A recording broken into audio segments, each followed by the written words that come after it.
Hello everyone, I'm Rania Kalik, and this is Dispatches. Lebanon just can't catch a break.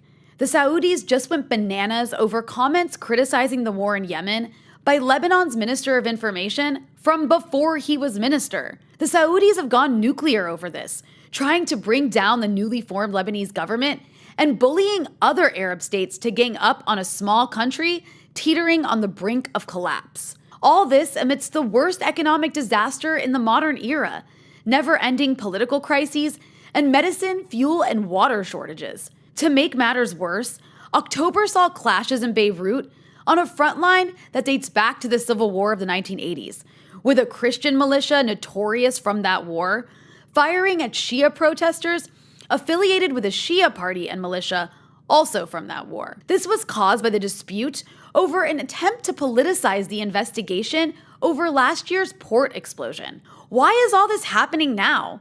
Does it have anything to do with the Lebanese civil war? What was that war even about? And how does it relate to the foreign meddling wreaking havoc on Lebanon today? Here to put it all in its historical context is As'ad AbuKhalil, a professor of political science at California State University, a prolific writer, and the original Angry Arab. Welcome, As'ad. Hi. So, a quick note to listeners and viewers. I had a long discussion with As'ad about the origins of the Lebanese civil war and how it relates to many of Lebanon's problems today. And we're going to get to that interview, but we actually had that discussion a few days before the Saudi Arabia threw its big temper tantrum. So right. I've invited As'ad back on for a second time to just very quickly address that and give his thoughts on this huge development before we go to the original interview, which will come right after this.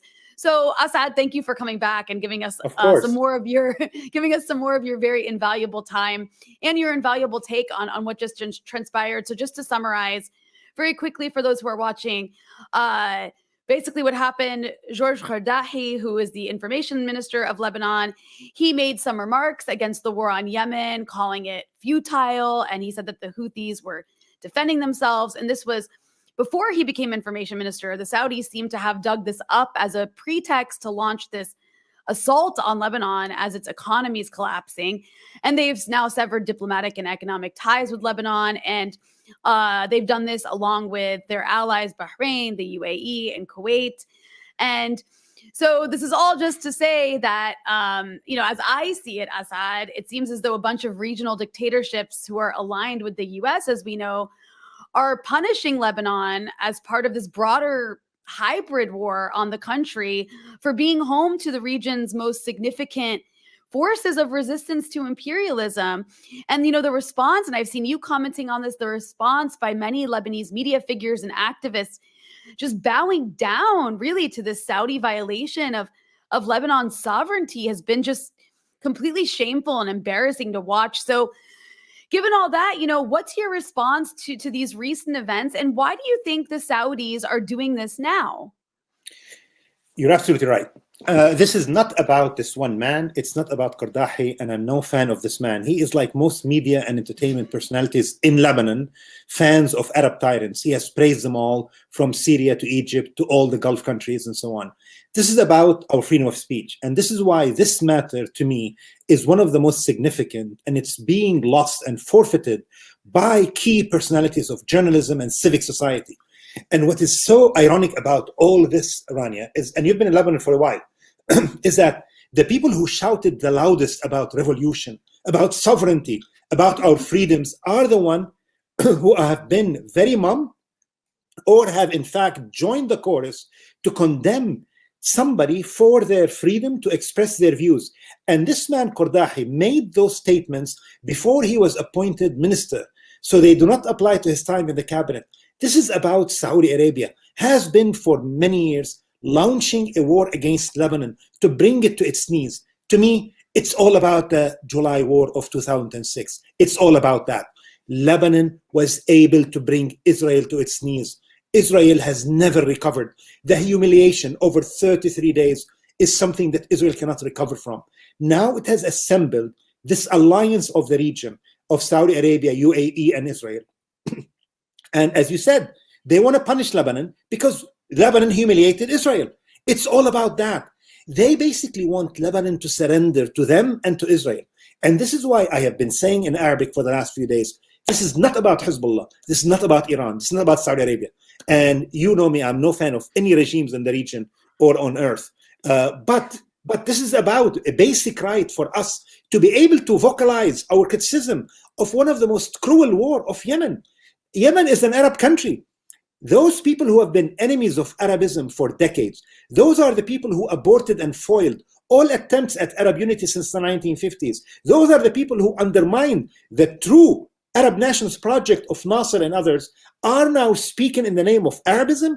Their Arabism is Zionism. Their Islam is Zionism. And they try to basically pressure all Arab governments and all Arab people to become their subservience. And this is something that many Lebanese and many Arabs refuse. I have been hearing from a lot of Arabs in the Gulf especially who disagree with what's happening. This is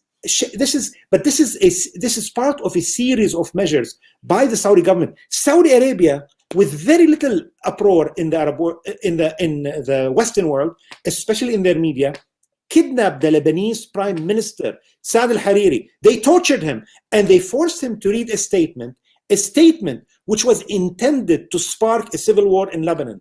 Those are the same people. This is the man who has been conspiring with Israel to undermine resistance against Israel. And their record in Lebanon is very long. I mean, later we speak about their role in the civil war. Let us not forget, in 1985, Saudi Arabia, the American government, and the Israelis worked together to plant a car bomb in one of the most crowded areas of Lebanon, the southern suburb, because they wanted to kill one man who they accused of being a Hezbollah leader, Sheikh Mohammed Hussein Fadlallah, and he was not leader of Hezbollah.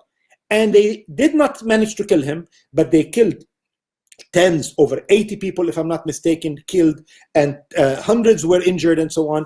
I mean, that's the record of Saudi Arabia.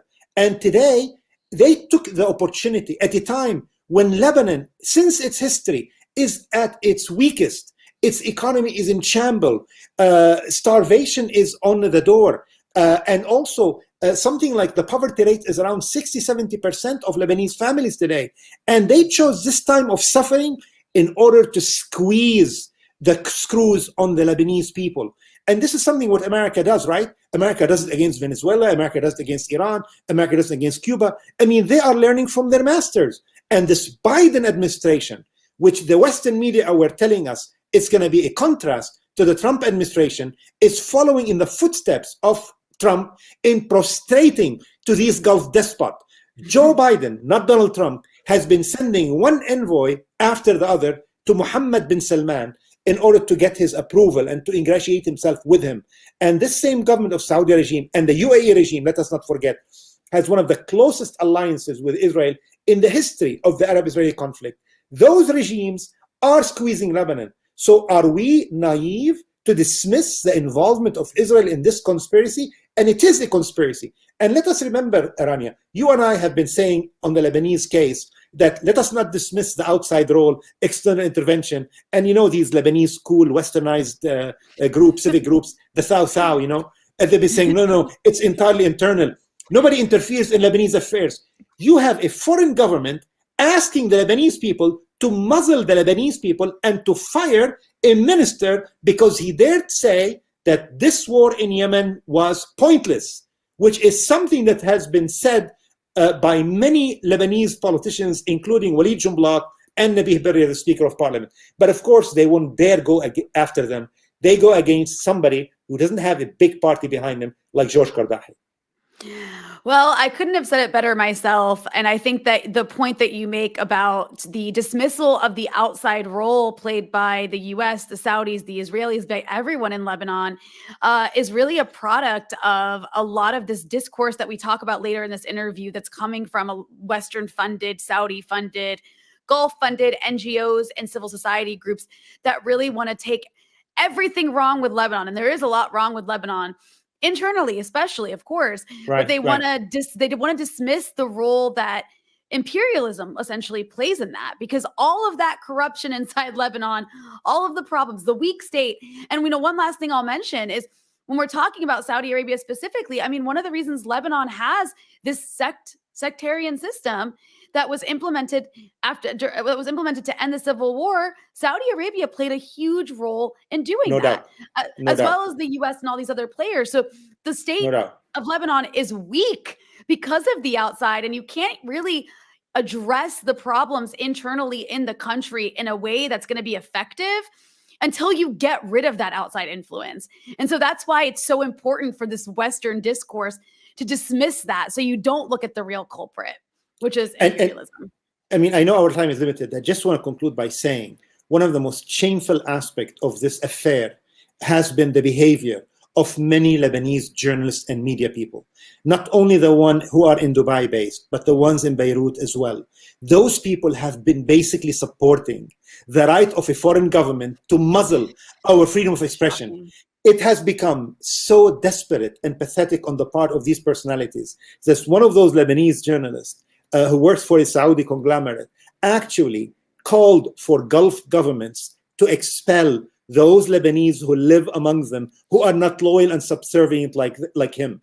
I mean, that's so absurd. I mean, you have the Lebanese are providing the Saudi and the UAE government with the ammunition to basically crack down against the existence of Lebanese who live and make their living in the Gulf. And the Saudi and the UAE government, in their discourse, they treat those Lebanese immigrants as if they are hostages. They keep threatening to expel them. Saudi Arabia, your viewers should know, Saudi Arabia since the 1960s has been threatening, if you don't do what we tell you, we will expel those Lebanese who live and work here. As if those Lebanese are living off the charity of the Saudi royal family. These are hard-working Lebanese who earn their living, just as we live in America and we earn our living. I am not living here of the charity of the US government. I earn my own living and I pay my own taxes. That applies to the Lebanese who work in those Gulf governments. But they don't want people to be free. These people want slaves. They want the Lebanese because they have been used to that. The Lebanese political class and the banking class and the security agencies have acted like slaves to the Saudi and the UAE government. That's in their behavior. It's unfortunate, but they have polluted our culture to get to the point where journalists who work for Saudi and UAE media and for European media, as you mentioned also, because some of these websites that you know about who are funded by Soros and European sources. Megaphone and many others.